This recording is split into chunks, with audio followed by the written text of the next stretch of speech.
There's often a lot of confusion associated with the term impeachment, so I'd like to offer a bit of detail.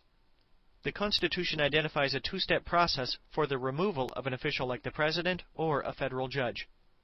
The first of these steps would be impeachment. This means to bring official charges against the President. To do so requires a majority vote in the House of Representatives. The second step would be a trial. This would take place in the United States Senate, and each individual senator would act as a juror. A two-thirds majority vote is needed to remove the President from office. The hyperlink below is to an award-winning website covering the impeachment of Andrew Johnson.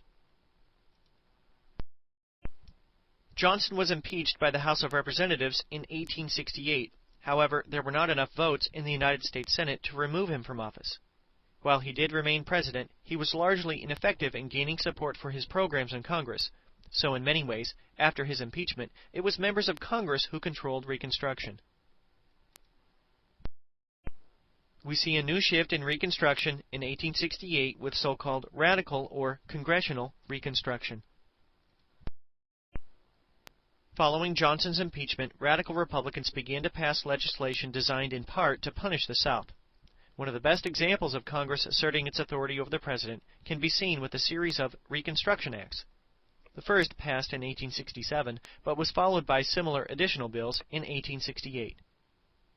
First, the states of the former Confederacy were militarily occupied by U.S. troops. In essence, part of the United States became occupied territory.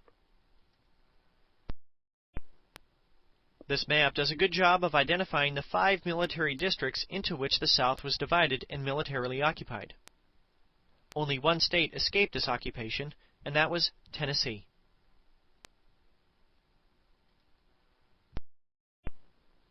The Reconstruction Act also identified a way in which Southern states could be readmitted into the Union.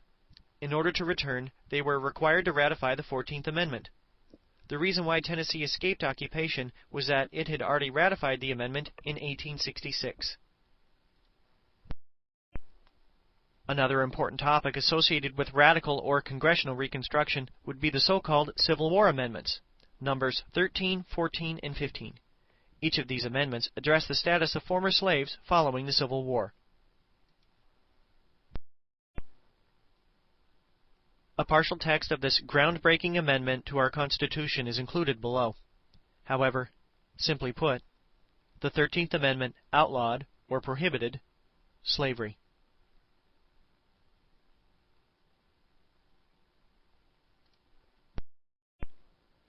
Many have argued that the 14th Amendment is the single most important amendment to the Constitution outside of the Bill of Rights.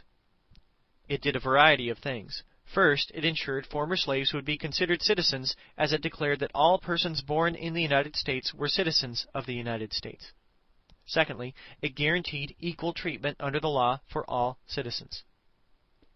Another provision punished states that denied voting rights to all of its male citizens. Because access to voting rights was considered to be such an important issue, Congress proposed the 15th Amendment. The 15th Amendment specifically guaranteed the right to vote for all black men. In the years immediately following the passage of this amendment, many African American men exercised this power, as is shown in the painting on the right. It should be noted that while the passage of these Civil War amendments demonstrated tremendous political gains for African Americans, there was no major redistribution of land. Most former slaves continued to remain tied to the land as sharecroppers for many years. This system of sharecropping will be discussed in more detail in lecture number 4, The United States at 1900. Now I'd like to talk about how the election of 1876 helped to bring Reconstruction to an end.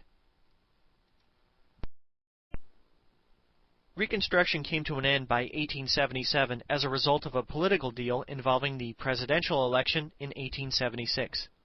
In that year, 2 candidates ran for the White House, but it was unclear who had won because it was a contested election. The Democratic candidate was Samuel Tilden, the former reformer from New York. The Republican was the 3-term governor of Ohio, Rutherford B. Hayes. The problem with the election of 1876 dealt with voter irregularities in South Carolina, Florida, and Louisiana. Both sides accused the other of cheating, and both claimed victory in each of those states. To rectify this problem, a commission was established to find a resolution to this issue. Members of the Electoral Commission met in the Wormley Hotel located in Washington, D.C. Initially, there were 7 Democrats, 7 Republicans, and 1 independent as members of the commission. However, the independent faced a great deal of pressure and resigned. The second makeup of the commission included 7 Democrats and 8 Republicans. Well, those 7 Democrats and 8 Republicans were able to reach a solution dealing with this contested election. This was called the Compromise of 1877. First, Hayes became the new president. This made many in the North, and Republicans, happy. Secondly, the military occupation of the South ended. This made many white Southerners happy. However, when the military occupation of the South came to an end, the rights of former slaves were no longer protected. Below is a website for more information about this compromise. One final topic to consider would be an evaluation of this era of Reconstruction. How would you evaluate Reconstruction? Some historians argue it was a success. It was a success because slavery was abolished and African Americans were guaranteed equal treatment with the 13th, 14th, and 15th Amendments. In the 20th century, this led to expanded rights for all Americans. Other historians argue that Reconstruction was a failure because after 1877 there were rights guaranteed on paper but not in reality, particularly once the North turned its back on former slaves and the troops left the South. What you want to do is to think critically about this subject and come to your own conclusions. I hope you learned something new today about Reconstruction and civil rights in the years immediately following the Civil War. The next few slides will cover some of the sources used for this presentation, as well as hyperlinks to websites where you can find additional information about the topics discussed.